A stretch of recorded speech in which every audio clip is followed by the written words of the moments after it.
भैया एक ठो गृहस्थ रहले, तो एक गृहस्थ उनके घरे गए तो कहले भैया एक सामान दे दे हमें। कहले भैया का चाहिए? तब बतावे लगल, हर देव मंगनी बैल देव मंगनी, हर देव मंगनी बैल देव मंगनी, किए बबुआ पैना ना देव मंगनी, बबुआ कि पैना ना देव मंगनी बबुआ।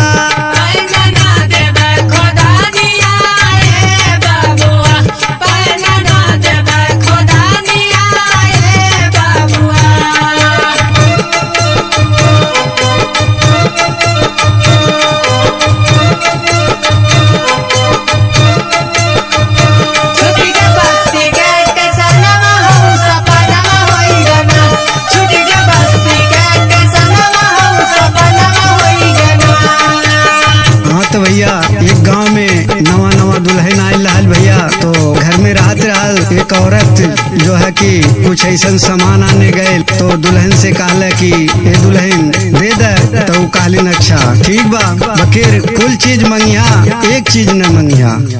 भसूर देव मंगनी देवार देव मंगनी, भसूर